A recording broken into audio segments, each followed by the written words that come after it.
नमस्कार मित्रों, आप सभी का हमारे चैनल पर एक बार फिर से स्वागत है। हमारे चैनल से जुड़ने के लिए आप सभी का बहुत बहुत धन्यवाद।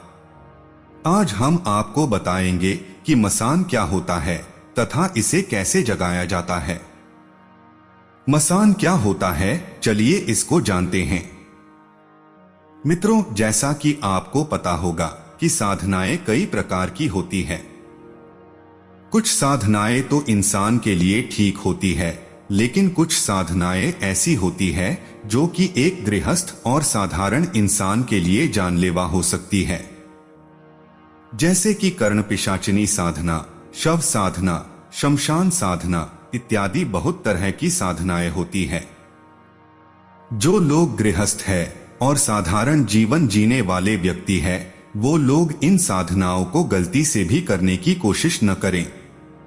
और यदि आप करना ही चाहते हैं तो किसी योग्य गुरु की तलाश करके ही करें, नहीं तो आपकी जान भी जा सकती है। मित्रों, जो लोग साधना में सफलता प्राप्त कर लेते हैं, उन्हें किसी बात का डर नहीं होता। वो कहीं भी निर्भय होकर घूम सकते हैं। भूत प्रेत और आत्माएं सभी उसके अधीन हो जाते हैं। जो लोग शमशान साधना को सफलतापूर्वक कर लेते हैं, उन्हें काम, क्रोध, भय, घृणा, जुगुप्सा कभी भी परास्त नहीं कर सकते हैं। इस साधना के पश्चात व्यक्ति को आत्मज्ञान प्राप्त हो जाता है। दोस्तों, शमशान सफेदा, यमदंड, सुकिया, फुलिया, हल्दिया, कामेदिया, मिचमिचिया, किकदिया, सिलासिलिया, पिलिया, ये 10 प्रकार के शमशान होते हैं। यह एक प्रकार की 10 प्रेत शक्तियां होती है जो कि काफी उग्र होती है। इन्हीं 10 शक्तियों से प्रेत, पिशाच, भैरव, बेताल आदि के मंत्र सिद्ध किए जाते हैं। इन्हें मसान जगाना भी कहा जाता है। शमशान का अधिष्ठाता धूम्रलोचन को माना जाता है, जो कि प्रेत पिंड चिता से पकता हुआ मांस भोजन के रूप में लेते हैं।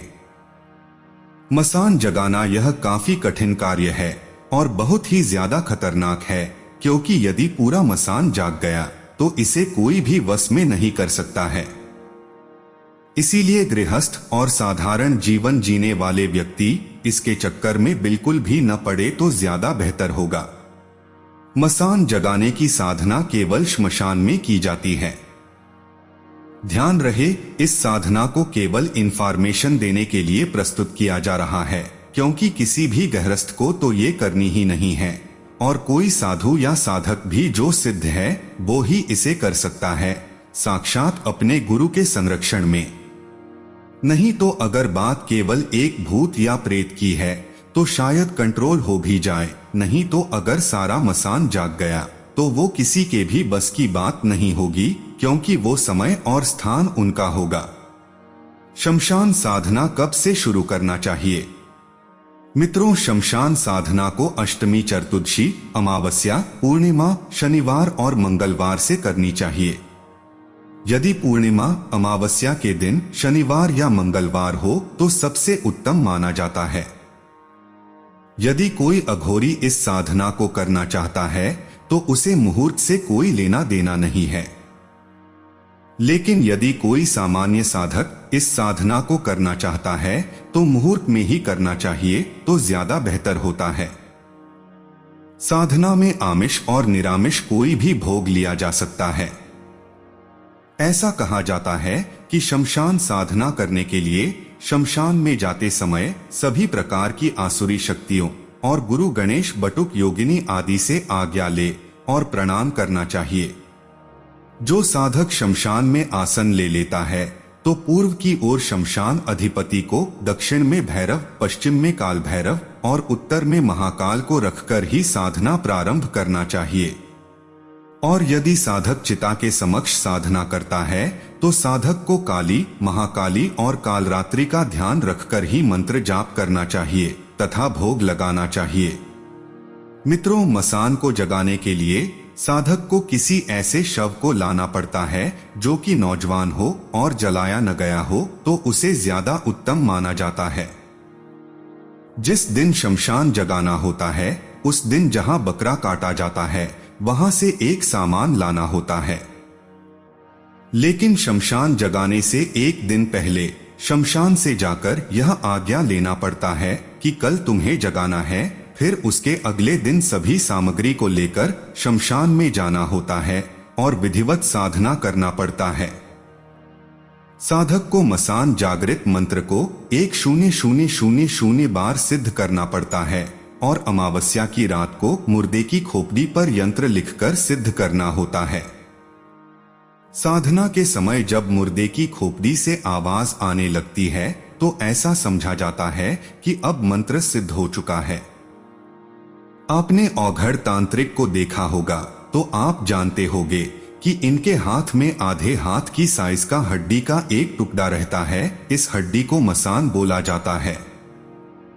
ऐसा कहा जाता है कि तांत्रिक लोग इस मसान से बातें करते हैं, जो कि बिल्कुल सत्य है। जब तांत्रिक लोग इस मसान को अपने कान के पास ले जाते हैं तो उसमें से एक सूक्ष्म ध्वनि निकलती है जिसे सिर्फ वही औघड़ तांत्रिक ही सुन सकते हैं। वह मसान उस तांत्रिक को वहां पर आए सभी व्यक्ति की समस्या का समाधान बताता है। यही कारण है कि तांत्रिक सभी लोगों की परेशानी को दूर करने में सक्षम रहता है।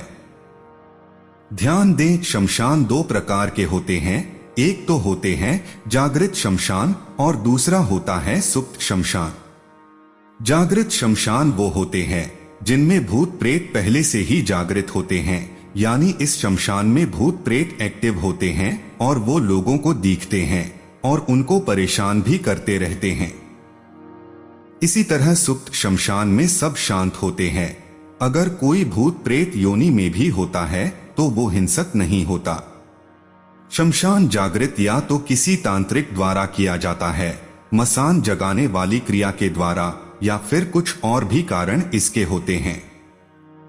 ये जो विधि है इसमें केवल 3 दिनों में शमशान जागृत हो जाता है और अगर वो पहले से ही जागृत है तो पहले ही दिन साधक उसका साक्षात्कार कर लेगा, नहीं तो ज्यादा से ज्यादा 3 बस दिन। ये क्रिया आपको शनिवार से प्रारंभ करनी है। समय है रात के 12 बजे।